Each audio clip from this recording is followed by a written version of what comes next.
مولانا شیخ رفیق عثمانی صاحب کے بیانات سننے کے لیے مولانا صاحب کے آفیشیل یوٹیوب چینل کو سبسکرائب کریں۔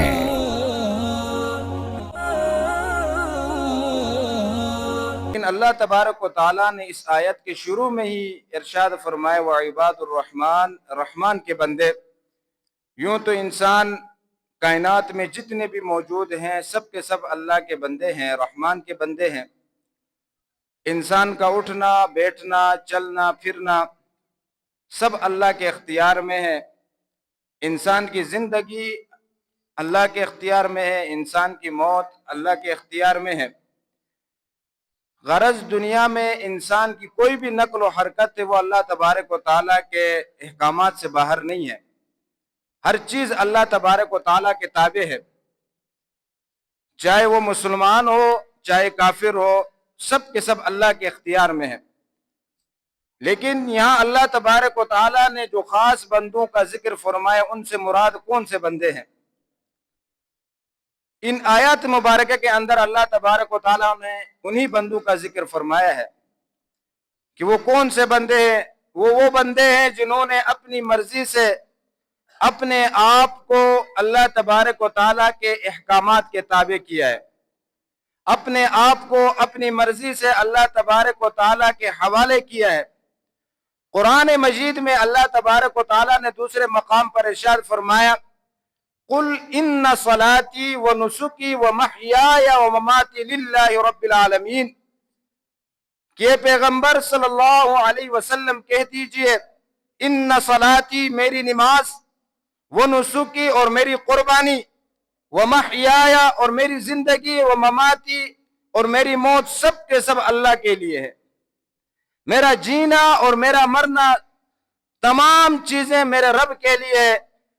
جب انسان اپنی تمام چیزیں اللہ کے حوالے کر دیتا ہے، اپنے آپ کو اللہ کے احکامات کے تابع کر دیتا ہے، اپنی ہر چیز اللہ کے احکامات کے تابع بنا دیتا ہے، اپنی خوشی اجتماعی خوشی ہو یا انفرادی خوشی ہو وہ اللہ کے احکامات کے تابع کر دیتا ہے، اپنی انفرادی غم ہو یا اجتماعی غم ہو تمام چیزیں اللہ تبارک و تعالیٰ کے احکامات کے تابع کر دیتا ہے، تو پھر اللہ تبارک و تعالیٰ ان لوگوں کے بارے میں فرماتا ہے وہ عباد الرحمن، یہ رحمان کے بندے ہیں۔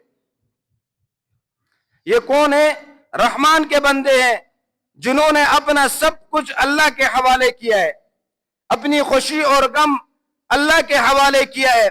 اور اس کے مد مقابل جو انسان اللہ کے احکامات کے تابع نہ چلے تو اس کا مد مقابل کیا ہے؟ گویا کہ وہ شیطان کے احکامات کے مطابق زندگی گزار رہا ہے۔ جو شخص اللہ تبارک و تعالیٰ کے حکموں کے مطابق، اللہ تبارک و تعالیٰ کے بتائے ہوئے راستے کے مطابق زندگی نہیں گزار رہا ہے تو گویا کہ وہ شیطان کے بتائے ہوئے راستے کے مطابق زندگی گزار رہا ہے۔ تو یہاں پر اللہ تبارک و تعالیٰ نے وہ عباد الرحمن، رحمان کے بندوں کے بارے میں ذکر فرمایا اور ان کی صفات بیان فرمائی کہ رحمان غلام اور نوکر میں یہ فرق ہے کہ غلام اپنی 24 گھنٹے کی زندگی اپنے آقا کی تابعداری میں گزارتا ہے اور نوکر وہی ٹائم دیتا ہے جو اپنے آقا کے ساتھ اس کی فکس ہوتی ہے، اپنے سیٹ کے ساتھ اس کی فکس ہوتی ہے کہ میری اتنے گھنٹے کی ڈیوٹی ہوگی لہٰذا میں اتنے گھنٹے ڈیوٹی کروں گا، اس سے اگر زیادہ مجھ سے آپ کام لوگے تو میں اس کی تنخواہ بھی زیادہ آپ سے لوں گا۔ اس کو کہتے ہیں نوکر۔ اور ایک ہوتا ہے بندہ جس کا دعویٰ ہم تمام مسلمان کرتے ہیں کہ ہم اللہ کے بندے ہیں، ہم رحمان کے بندے ہیں۔ اب انسان مجھ سمیت ہر شخص اپنے آپ سے پوچھے کہ ہم اللہ تبارک و تعالیٰ کے احکامات کی تابعداری کے لیے، اللہ تعالیٰ کے احکامات کو پورا کرنے کے لیے ہم کتنا وقت اپنے رب کو دیتے ہیں، کتنا وقت اپنے رحمان کو دیتے ہیں، کتنا وقت اپنے خالق کو دیتے ہیں، کتنا وقت ہم اپنے رازق کو دیتے ہیں۔ ہر انسان اگر اپنے اوپر غور کرے کہ میں کتنا وقت دیتا ہوں اپنے رب کے لیے۔ غلام کی تو ساری زندگی 24 گھنٹے کی زندگی اپنے آقا کی تابعداری میں، نوکر کی اپنی ذمہ داری صبح سے لے کر شام تک، لیکن بندے کی ذمہ داری یہ کہ 24 گھنٹے کی زندگی ہو یا ساری زندگی ایک ایک منٹ اور ایک ایک سیکنڈ اللہ تبارک و تعالیٰ کے احکامات کی تابعداری میں گزارنا ہے۔ اللہ تبارک و تعالیٰ نے انسان کے سونے کے لیے بھی وقت بتایا ہے، کام کاج کے لیے بھی بتایا ہے، تجارت اس انداز میں کرنی ہے، سونا اس وقت ہے۔ وَجَعَلْنَا اللَّيْلَ لِبَاسًا، آپ کو رات کو آپ کے لیے ہم نے لباس بنایا ہے۔ وَجَعَلْنَا النَّهَارَ مَعَاشًا، اور دن کو ہم نے آپ کے لیے کام کاج کے لیے، معاش کے لیے بنایا ہے، تجارت کے لیے بنایا ہے۔ اللہ نے ہمیں ٹائم بتایا ہے، اور دن اور رات میں 5 وقت کی نماز ہم پر فرض کر دی کہ ان 5 وقت کی نماز آپ نے پڑھنی ہے، اور صرف حکم دے کر نہیں چھوڑا بلکہ بندے کہیں بھول نہ جائے، ان 5 وقت ٹائم کی نماز کو بھول نہ جائے، اس کے لیے ایک مؤذن کو بھی مقرر کرتے ہیں کہ ہر 5 وقت کی نماز کے لیے 10 یا 15 منٹ پہلے آپ نے آذان دے کر میرے بندوں کو میری طرف بلانا ہے، میرے بندوں کو اپنی کامیابی کی طرف انہیں بلانا ہے۔ اللہ تبارک و تعالیٰ نے اپنے بندوں کی یاد دہانی کے لیے بھی بندے کو مقرر کیا ہے۔ آپ صرف اپنے آقا سے ایک مرتبہ خریدے جاتے ہیں، غلام ایک مرتبہ خریدا جاتے ہیں، نوکر کے ساتھ ایک مرتبہ بات کی جاتی ہے کہ پورا مہینہ آپ نے کام کرنا ہے، مہینے کے اینڈ میں آپ نے مجھ سے پیسے لینا، آپ نے سیلری لینی ہے۔ لیکن جب ہم پیدا ہوئے اس وقت ہم نے اللہ تبارک و تعالیٰ سے وعدہ کیا تھا، یا اللہ ہم آپ کے احکامات کے مطابق زندگی گزاریں گے۔ لیکن آج اگر دن میں 5 وقت نماز کے لیے مؤذن اللہ کے گھر کی طرف آپ کو بلائیں، انسان کو بلائیں کیا وہ کامیابی کی طرف، تو میری دکان میں کسٹمر ہوتا ہے، میں انہیں چھوڑ کر نہیں آتا، مجھے نیند آئی ہوئی، میں بسترے سے اٹھ کر مسجد کی طرف نہیں آتا، میں دوستوں کے ساتھ بیٹھا ہوں، میں اٹھ کر مسجد کی طرف نہیں آتا۔ کیا بندے کا کام یہی ہے؟ دعوت ہم سارے کرتے ہیں کہ ہم رحمان کے بندے ہیں، رحمان کے بندوں کے صفات اللہ تعالیٰ نے بیان کی ہے۔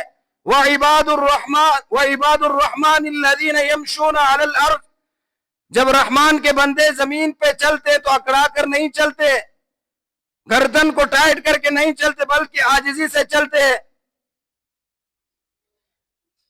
هَوْنًا وَإِذَا خَاطَبَهُمُ الْجَاهِلُونَ قَالُوا سَلَامًا، جب ان کی کسی کے ساتھ انبن ہو جاتی، جھگڑا ہو جاتا ہے، تو وہ سلام کر کے کہ تم پر سلامتی ہو، میں تم سے جھگڑ نہیں سکتا، میں تم سے لڑ نہیں سکتا، وہ درگزر کر کے معاف کر کے وہاں سے گزر جاتا ہے۔ یہ رحمان کے بندوں کی صفات اللہ نے بیان کی ہے۔ والذین یقولون ربنا اصرف عنا عذاب جہنم، رحمان کے بندے تو وہ ہیں جو اپنے رب سے دعا کرتے ہیں کہ اللہ ہمیں جہنم کی آگ سے ہمیں بچانا۔ ہم میں سے کتنے لوگ ہیں کہ اپنے رب سے یہ دعائیں مانگتے ہو کہ راتوں کو اٹھ کر سجدہ و قیامہ، کہ ہم رات کو اٹھ کر سجدے کر رہے ہو، اپنی نمازوں میں، اپنی تہجد میں رب سے پناہ مانگتے ہو۔ مدینہ منورہ میں ایک مرتبہ آگ لگی، اور وہ آگ اتنی پھیلی کہ مسجد کے قریب آئی،